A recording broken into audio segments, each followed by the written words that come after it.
Today I'm in Huddersfield and we're about to bring you a very unusual story.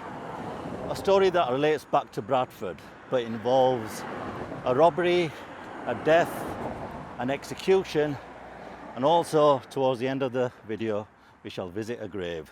So I'm just about to meet Mark, who will take you through the story. We're in Lepton, which is an area of Huddersfield, and I'm taking you back to 1958. Tuesday, the 30th of September that year, was a very dark chapter in this area's history. There was a local man called Richard Turner, known to his friends as Dick. He was married with 2 children. He was 37 years old, and for his living, he was actually the manager of a co-op store, and the building still survives today.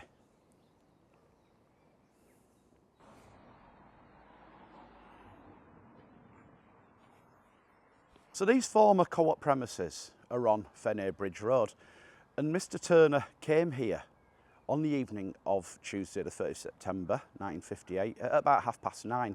He'd left the family home, which was just around the corner, and it was usual practice for him to come here to make sure that all was well, especially in light of recent burglaries and robberies that had been happening at other stores in the area.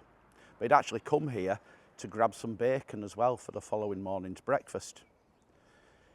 He usually returned home within a short space of time, but when it got to about 10:30, his wife became concerned that he hadn't arrived home. At around 11 p.m, one of Mr. Turner's friends, James Howe, had left Lepton Liberal Club with 2 of his pals, and they actually walked past this store and they noticed that Mr. Turner's car was outside and the lights were on, but they really didn't think any more of it. But as they were walking down here, they came across Mrs. Turner, who'd left the home. She wanted to come and check on what might have happened to her husband. So they all came back to this store and they tried to gain entry, but the doors were locked. And James Howe had a little look through one of the windows at the rear of the building, and he found that there was some signs of disorder and disarray. There was a drawer that had been pulled out and there was some contents on the floor. Because they couldn't gain access, they needed to get hold of another key holder, and that key holder was the assistant store manager, Herbert Whittle. So they called for him and he came. He opened the front door and they all went in.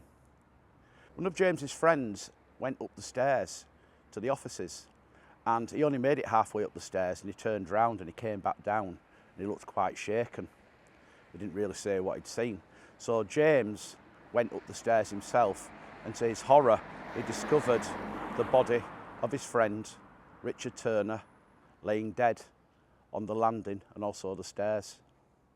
The police were immediately called, and when they arrived, they noticed quite a few things that seemed to be peculiar and not correct. The safe was found to be open and empty. They also discovered on the floor a carton which was filled with cigarettes and items of child's clothing, and there was also a nylon silk stocking that was also found nearby the carton. Dr. David Price, a Home Office pathologist, was sent for, and he arrived at around 2:55 a.m. on the Wednesday morning. He discovered a severe depressed fracture in 5 places above Mr. Turner's right ear. And after a more extensive look at the injury, Dr. Price concluded that death was caused by, in quotes, shock and intracranial hemorrhage following a fracture of the skull. The police were able to recover a couple of very important clues from the scene. There was fingerprints, and there was also the print from the heel of an Avon boot found in the storeroom.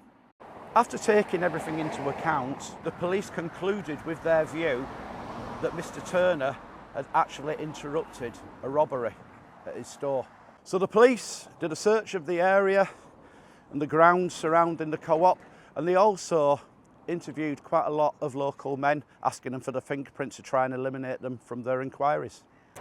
As I walk along the main Huddersfield to Wakefield Road, just some 200 yards from the former co-op, you might be wondering why Bradford Through the Lens has come to Huddersfield to talk about a suspicious death that occurred here in 1958. Well, for starters, the Telegraph Argus gave extensive coverage to the incident in the days that followed, and in its 9th of October edition, it did report that a man had been detained by police for questioning, and the feature included the line, "It is believed there may be a Bradford link." So we're back in Bradford and we're in Wyke and we're on Huddersfield Road, and this area here is the former location of Temperance Street, and it's a street that's been long consigned to history. It was demolished and cleared away to make way for this housing complex. But on Temperance Street, number 18, back in 1958, a man lived there, and his name was Ernest Raymond Jones, but he was known more informally as Ray. And he was a Welshman. He was 38 years old, married with one child, and he was by all accounts quite a rugged looking man with dark brown wavy hair. And earlier in the year he'd been incarcerated at Armley Prison for a robbery at a store in Doncaster. So as part of the police inquiry, the police were looking at known criminals who had a past with that kind of crime.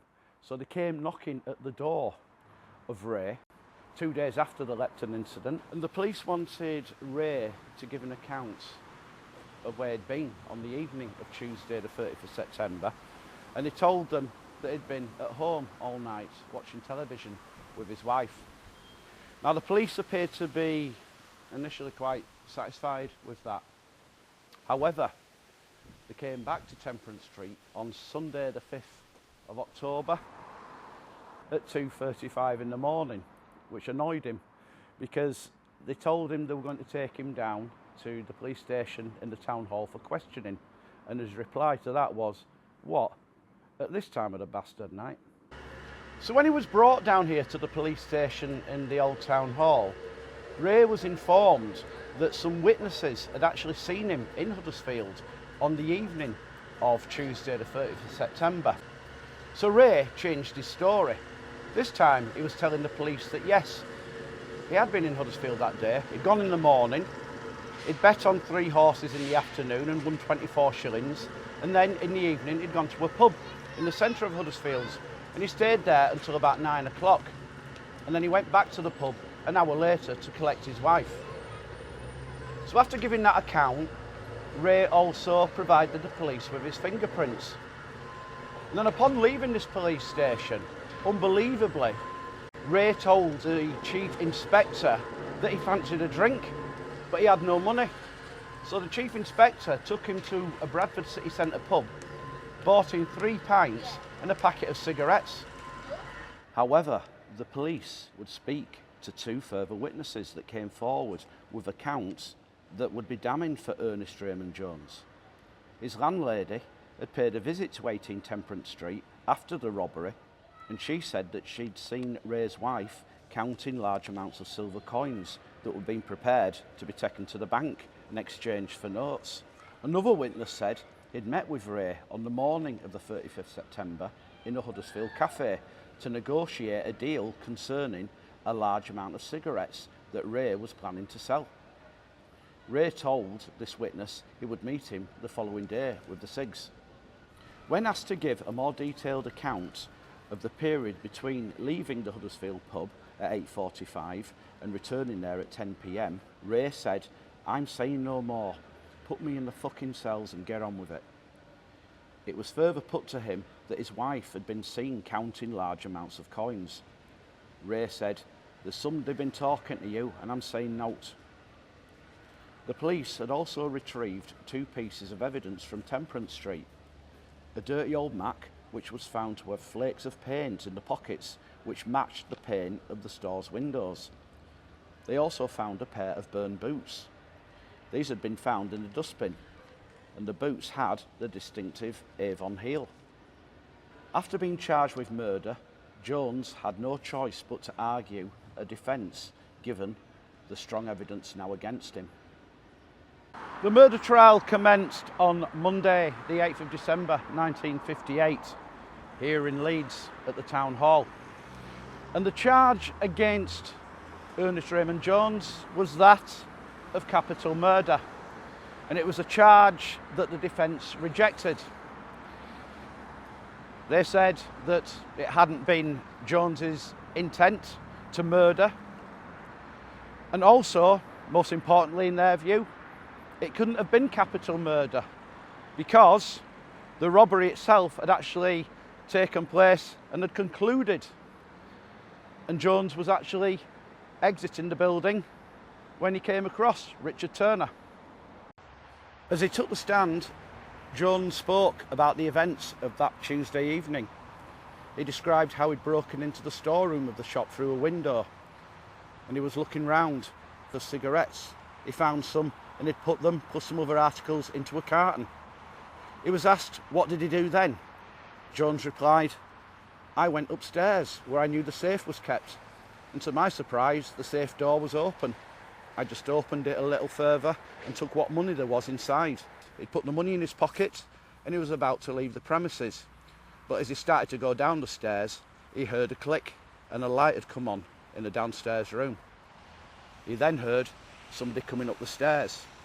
Jones said, I was hoping he would go straight into the office, but he didn't.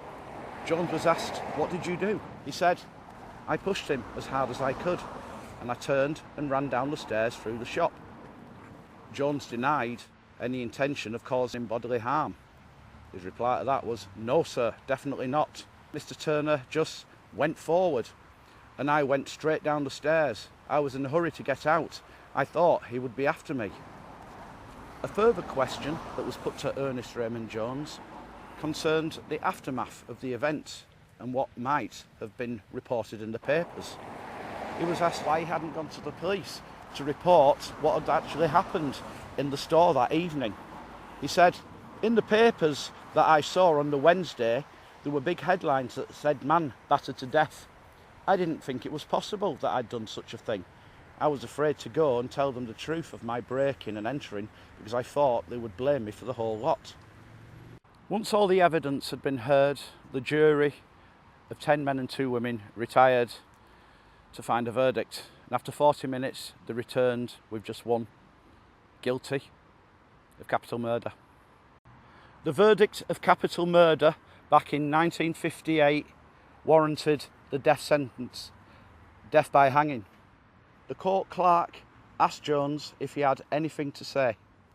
He replied, nothing, sir, in a loud, clear voice.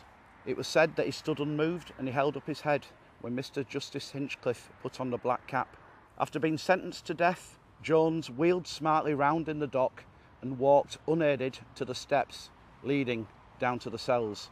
And Jones's wife, who had been sitting immediately behind the dock for most of the 2.5-day trial, broke down and wept. Jones's legal team did attempt to lodge an appeal against the death sentence. Again, they said that it couldn't have been capital murder because the robbery had already been concluded and completed when Jones was leaving the co-op. But the Home Office rejected the appeal, and on the 10th of February 1959, Ernest Raymond Jones was hanged here at Armley Prison in Leeds. Ernest Raymond Jones was buried in the graveyard within the grounds of Armley Prison. But one little detail that you might be interested in hearing is this. I did mention earlier in the video that Jones had spent some time at Armley Prison for another store robbery. And it was during that incarceration when a strange event happened. He was doing some cleaning in a reception area and there was a wooden chair. And he sat down in that wooden chair and a prison guard saw him and told him to get up, get out of that chair. And there was, shall we say, a superstition or maybe even a curse attached to that wooden chair. And it was this. That wooden chair was where condemned men would sit prior to their execution. And it was said that whoever sat in that chair, they were fated to die at the gallows in Leeds Armley Prison.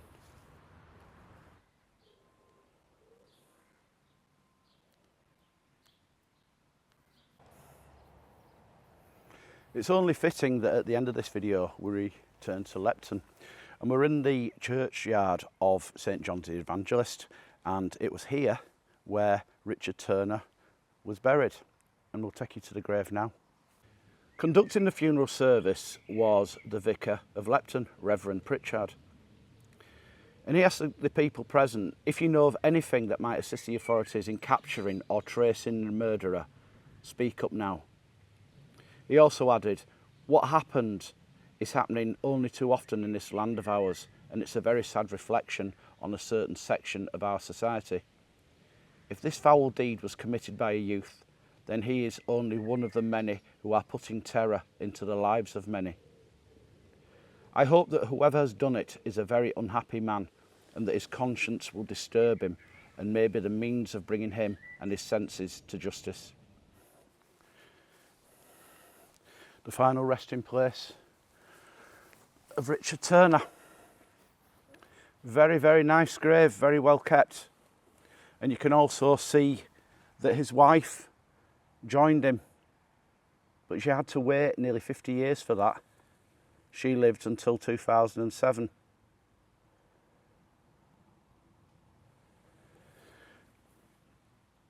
I don't really know what to say. I mean, all I can do is, on behalf of the good people of Bradford, is apologise to Richard and the Lepton area for what happened back in 1958. I hope you found peace, Richard.